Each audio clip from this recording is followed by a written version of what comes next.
Hello friends, welcome back to my channel. देखिए, हम आपके लिए एक पैसेज लेकर आए हुए हैं जो और सभी हिंदी वाले पैसेज से बिल्कुल डिफरेंट है, बहुत ही अलग है ये। क्योंकि ये पैसेज देखने में, अगर इसको आप पढ़ेंगे एक बार, तो आपको लगेगा कि इसको कितनी फ्रस्ट्रेशन में लिखा गया है, किस प्रकार से, अर्थात जिस प्रकार से हम अपनी डेली लाइफ में बातें करते हैं, कुछ उसी प्रकार का ये पूरा पैसेज लिखा गया है। तो देखते हैं फ्रेंड्स, हम इस पैसेज को किस प्रकार से ट्रांसलेट कर सकते हैं। इसमें फर्स्ट सेंटेंस हमारा है कि प्रयत्न करना है तो फिर प्रार्थना क्यों। प्रयत्न करना है तो फिर प्रार्थना क्यों। तो फ्रेंड्स, अगर हम देखें इस सेंटेंस को, तो इसमें यदि से स्टार्ट होना चाहिए था कि यदि हमें प्रयत्न ही करना है तो प्रार्थना क्यों। यदि प्रयत्न करना ही है तो प्रार्थना क्यों, इसमें यदि वाला सेंस है, इसलिए हम इसको स्टार्ट कर सकते हैं इफ से, यानी कि if I have to try, या फिर if I have to make effort. यहाँ पे मेक एफर्ट का यूज हम कर सकते हैं प्रयत्न करना के लिए। If I have to make effort, तो फिर प्रार्थना क्यों। तो यहाँ पे देखिए फ्रेंड्स, वैसे इफ़ के साथ हम तो के लिए देन का यूज नहीं करते हैं, बट यहाँ पे चाहें तो हम देन का यूज कर भी सकते हैं, क्योंकि इसको एकदम स्पोकन इंग्लिश की तरह यहाँ पे लिखा गया है। तो if I have to make effort then why to pray. यहाँ पे हम लिख सकते हैं कि देन वाई टू प्रे, तो फिर प्रार्थना क्यों। If I have to make effort then why to pray. अब इसके बाद लिखा गया कि प्रयत्न करना है इसीलिए तो प्रार्थना चाहिए। प्रयत्न करना है इसीलिए तो प्रार्थना चाहिए। प्रयत्न करना है, इसके लिए आई हैव टू ट्राई। यहाँ पे मेक एफर्ट हो गया है, आप चाहें तो यहाँ पे ट्राई भी लगा सकते हैं कि आई हैव टू ट्राई। और इसीलिए के लिए दिस इज वाई या फिर देयर फॉर का यूज कर सकते हैं। तो दिस इज वाई का यूज यहाँ पे हम करते हैं और बेटर लगेगा ये। तो आई हैव टू ट्राई, मुझे कोशिश करना है। दिस इज वाई, इसीलिए तो। I need to pray, I need to pray. I have to try, मुझे कोशिश करना है, प्रयत्न करना है। This is why I need to pray, और इसीलिए मुझे प्रार्थना करने की जरूरत है, यानी कि प्रार्थना करना चाहिए। मैं प्रयत्न करने वाला हूं, मैं प्रयत्न करने वाला हूं। तो या तो हम इसको बना सकते हैं कि I am going to make effort, मैं कोशिश करने वाला हूं, अर्थात मैं कोशिश करने जा रहा हूं। ये चीज यहां पे हम लिखेंगे कि I am going to make, I am going to make effort, मैं कोशिश करने वाला हूँ। I am going to make effort, मैं कोशिश करने वाला हूँ। पर फल मेरी मुट्ठी में थोड़े ही है, पर फल मेरी मुट्ठी में थोड़े ही है। अब इसका मतलब क्या है कि लेकिन फल मेरी मुट्ठी में नहीं है। आपको इस सभी सेंटेंसेस का सेंस केवल समझना है और उसी को ट्रांसलेट करना है, बिल्कुल लिटरली ट्रांसलेशन नहीं कर सकते हैं। तो यहाँ पे पर फल मेरी मुट्ठी में थोड़े ही है, इसका मतलब क्या है कि लेकिन फल मेरी मुट्ठी में नहीं है। तो बट, लेकिन के लिए बट लगा देंगे। बट द रिजल्ट, फल के लिए यहाँ पे हम फ्रूट का यूज नहीं करेंगे। यहाँ पे फल का मतलब परिणाम से, यानी कि यहाँ पे रिजल्ट से है, तो हम फल के लिए रिजल्ट का यूज करेंगे। देखिए, फल के लिए यहाँ पे हम फ्रूट का यूज नहीं कर सकते, यहाँ पे खाने वाले फल की बात नहीं हो रही है। तो बट द रिजल्ट मेरी मुट्ठी में नहीं है, is not in my hand, is not in my hand. यहाँ पे मुट्ठी के लिए भी फिस्ट का यूज नहीं करेंगे, सीधे हैंड का यूज कर देंगे। But the result is not in my hand, लेकिन फल मेरी मुट्ठी में थोड़े ही है। और इसके बाद फल तो ईश्वर की इच्छा पर अवलंबित है, फल तो ईश्वर की इच्छा पर अवलंबित है। अब देखिए, ऐसे ऐसे वर्ड्स कभी कभार पैसेज के बीच में आ जाते हैं, एकदम शुद्ध हिंदी शब्द, और ऐसे भी कुछ शब्द होते हैं जिसका हमें मीनिंग पता ही नहीं होता है, हिंदी वाले शब्द का मीनिंग नहीं पता होता है। एंड टू बी ऑनेस्ट, मैंने जब इसको देखा, अवलंबित शब्द को देखा, तो मुझे भी इसका मीनिंग नहीं पता था। आपको ये सोचना होगा कि इस शब्द के स्थान पे हम कौन सा दूसरा शब्द लाके रख सकते हैं जिससे इसके सेंस में कोई भी फर्क ना पड़े। अगर आप ये सोच ले गए तो आपको ये ज़रूर पता चल जाएगा कि इस अवलंबित के लिए हम कौन सा वर्ड यूज कर सकते हैं। तो फ्रेंड्स अगर कोई भी ऐसा शब्द आपको परेशान कर रहा है, आपको नहीं उसका मीनिंग पता है, तो आप उस सेंटेंस को एक बार दो बार पढ़िए, उसको समझिए कि हम इस शब्द के जगह पे और कौन सा शब्द रख सकते हैं कि इसके सेंटेंस के सेंस में कोई भी चेंजिंग ना आए। तो यहाँ पे एकदम स्पष्ट है कि अवलंबित है का मतलब निर्भर है, डिपेंड है, हो सकता है।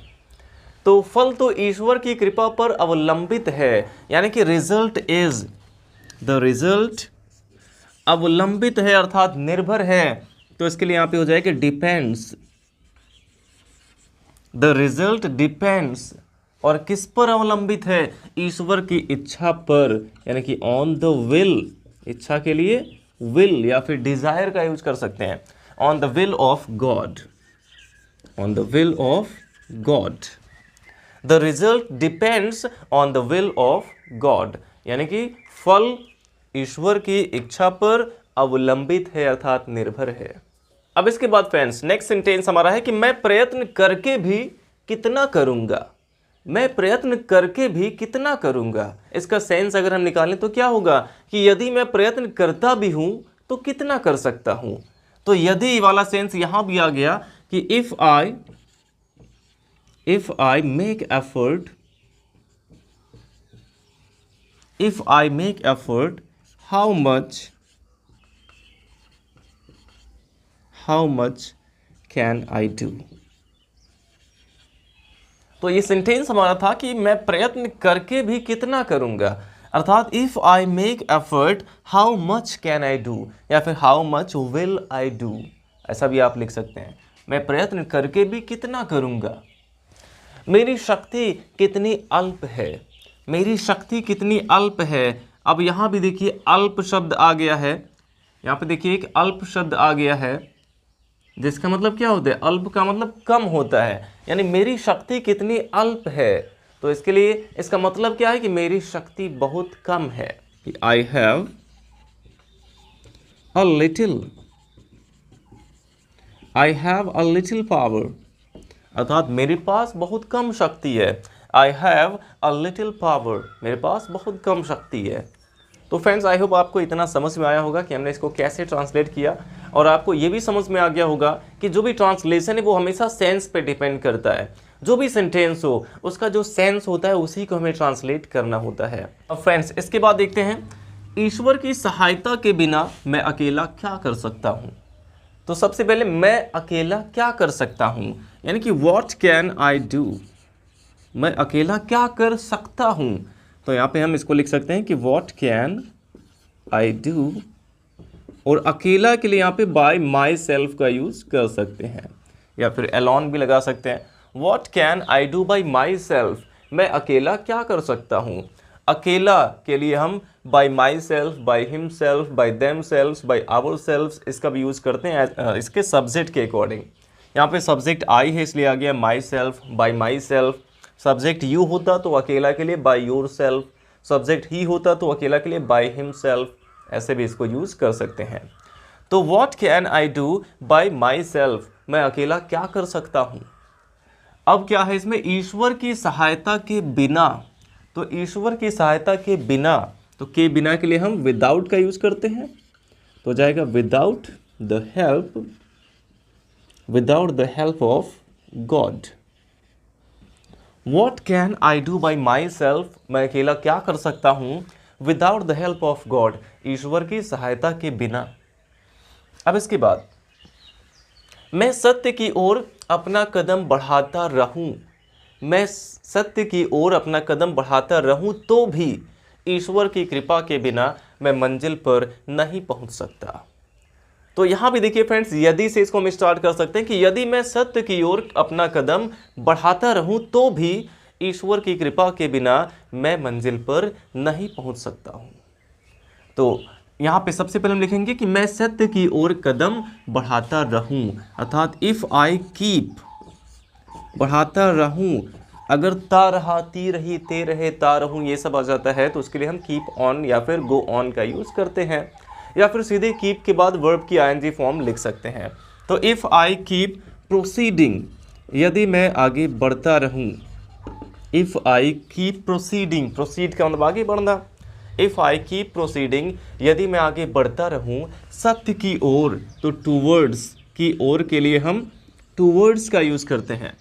If I keep proceeding towards the truth, towards the truth, यदि मैं सत्य की ओर कदम बढ़ाता रहूं, टूवर्ड्स द ट्रूथ, तो क्या होगा? तो भी ईश्वर की कृपा के बिना मैं मंजिल पर नहीं पहुंच सकता। तो भी अगर आ जाए या तब भी आ जाए, तो उसके लिए हम इवन देन का यूज़ करते हैं। तो भी या तब भी के लिए इवन देन, यानी कि तब भी मैं मंजिल पर नहीं पहुंच सकता, पहले ये बनाना है, मैं मंजिल पर नहीं पहुंच सकता, यानी कि I cannot, even then I cannot reach, I cannot reach, मैं नहीं पहुंच सकता, माई डेस्टिनेशन, मंजिल पर, माई डेस्टिनेशन, डेस्टिनेशन का मतलब मंजिल होता है। तो even then I cannot reach my destination, तब भी मैं अपनी मंजिल पर नहीं पहुंच सकता हूं। अब ईश्वर की कृपा के बिना, अब यहां भी आ गया के बिना, के बिना के लिए हम किसका यूज करते हैं? विदाउट का, तो हो जाएगा विदाउट। अब ईश्वर की कृपा, यहाँ पे कृपा के लिए ग्रेस का भी यूज कर सकते हैं या फिर ब्लेसिंग का यूज कर सकते हैं। Without the blessing, without the blessing of God. तो ये सेंटेंस हमारा था कि यदि मैं सत्य की ओर कदम बढ़ाता रहूं, if I keep proceeding towards the truth, यदि मैं सत्य की ओर कदम बढ़ाता रहूं, इसमें ता रहूं आ गया, इसलिए कीप के साथ वर्ब की आईएनजी फॉर्म यहाँ पे लिखी गई है। तो भी के लिए even then I cannot reach, मैं पहुंच नहीं सकता हूं, माई डेस्टिनेशन, अपनी मंजिल पर, without the blessing of God, ईश्वर की कृपा के बिना, या फिर without the grace of God यहाँ पे लिख सकते हैं। अब इसके बाद फ्रेंड देखिए यहाँ पे दिया गया कि मैं रास्ता काटने का प्रयत्न करता तो हूं। अब देखिए जब भी ऐसा सेंटेंस आ जाता है तो इसको हम एम्फैटिक सेंटेंस कहते हैं, कि मैं ये काम करता तो हूं, तो इसको एम्फैटिक सेंटेंस कहा जाता है, जोरदार वाक्य कहते हैं। इसमें अपनी बात पे बहुत जोर दिया गया होता है कि मैं ये काम करता तो हूं। तो यहाँ पे क्या दिया गया कि मैं रास्ता काटने का प्रयत्न करता तो हूं, तो इसमें ये प्रेजेंट इंडेफिनिट का एक एम्फैटिक सेंटेंस है, और प्रेजेंट इंडेफिनिट के एम्फैटिक सेंटेंस में क्या करते हैं हम लोग, इसके अफर्मेटिव सेंटेंस में भी डू या डज का यूज किया जाता है। ये प्रेजेंट इंडेफिनिट का एक एक्सेप्शन मान सकते हैं इसको, कि जब भी जैसे वह जाता तो है, वह शराब पीता तो है, तो ऐसा अगर सेंटेंस होता है तो उसमें हम उसके अफर्मेटिव सेंटेंस में भी डू या डज का यूज करते हैं। तो देखिए मैं रास्ता काटने का प्रयत्न करता तो हूं, यानी कि आई डू ट्राई, मैं प्रयत्न करता तो हूं, इसको क्या बनाएंगे हम, आई डू ट्राई, मैं प्रयत्न करता तो हूं, क्या करने का, रास्ता काटने का, to cut the way, to cut the way, I do try to cut the way, मैं रास्ता काटने की कोशिश करता तो हूं। और इसके बाद पर अंत में मैं रास्ता काटूंगा कि बीच में मेरे ही पैर कट जाने वाले हैं, यह कौन कह सकता है। तो यहाँ पे कहा गया कि पर अंत में मैं रास्ता काटूंगा कि बीच में मेरे ही पैर कट जाने वाले हैं। कट जाने वाले हैं का मतलब कट जाएंगे, कि बीच में मेरे ही पैर कट जाएंगे, या कौन कह सकता है। तो कौन कह सकता है अर्थात कौन जानता है, यहाँ पे कौन कह सकता है का मतलब क्या है, कौन जानता है। तो बट हु नोज, कौन जानता है के लिए यहाँ पे हम लिख सकते हैं बट हु नोज, या फिर कौन कह सकता है बट हु कैन से, यहाँ पे उतना उचित नहीं रहेगा, सीधे यहाँ पे हम लगा देंगे हु नोज, कौन जानता है, सेंस इसका ये है। बट हु नोज, लेकिन कौन जानता है कि मैं अंत में रास्ता काटूंगा, who knows that I shall cut the way, कि मैं रास्ता काटूंगा, that I shall cut the way, या फिर बीच में मेरे ही पैर कट जाएंगे। तो या फिर के लिए यहाँ पे हम और का यूज कर सकते हैं, तो यहाँ पे दैट ने यहाँ पे हम वेदर का यूज कर सकते हैं, वेदर यहाँ पे लगा सकते हैं। But who knows whether I shall cut the way, और या फिर बीच में मेरे ही पैर कट जाएंगे, और माई फीट कट जाएंगे, तो यहाँ पे विल बी कट, यहाँ पे फ्यूचर इंडेफिनिट का हम पैसिव वॉइस यूज करेंगे। But who knows whether I shall cut the way or my feet will be cut, या फिर मेरे पैर ही कट जाएंगे, और बीच में के लिए इन द मिडिल का यूज कर सकते हैं, इन द मिडिल। यहां तक हो गया। इसके बाद है इसलिए अपने ही बलबूते मैं मंजिल पर पहुंचूंगा, यह घमंड फिजूल है। इसलिए अपने ही बलबूते मैं मंजिल पर पहुंचूंगा, यह घमंड फिजूल है। तो यहाँ पे हम सबसे पहले बना सकते हैं कि इसलिए यह घमंड फिजूल है, इसलिए। तो देयरफॉर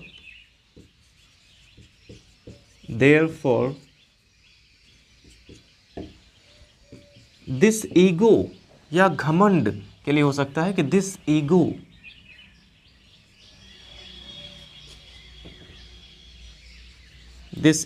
इज यूजलेस, या घमंड फिजूल है। दिस ईगो इज यूजलेस, इसलिए यह घमंड फिजूल है। फिजूल का मतलब बेकार है, यूजलेस है।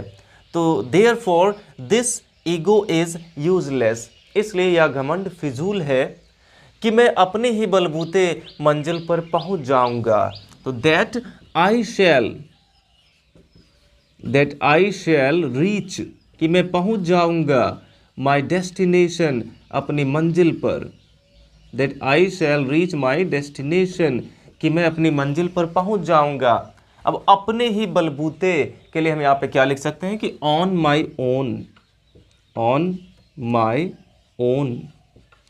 अपने ही बलबूते पर के लिए ऑन माई ओन का यूज किया जाता है। तो फ्रेंड्स, अगर देखा जाए तो ये सभी पैसेज से अलग था ये पैसेज। आई होप आपको समझ में आया होगा, और अगर समझ में आया होगा तो आप इस पूरे हिंदी वाले पैसेज का स्क्रीनशॉट लेके इसे आप खुद से ट्रांसलेट जरूर करिएगा। और अगर कहीं भी आपको प्रॉब्लम होती है तो आप कमेंट बॉक्स में मुझसे पूछ सकते हैं, मैं उसका रिप्लाई ज़रूर करूंगा। वीडियो अच्छा लगा हो तो लाइक करिएगा, और अगर आपने हमारे चैनल को सब्सक्राइब नहीं किया तो चैनल को सब्सक्राइब कर लें, और अपने सभी फ्रेंड्स के साथ शेयर ज़रूर करें। Thanks for watching.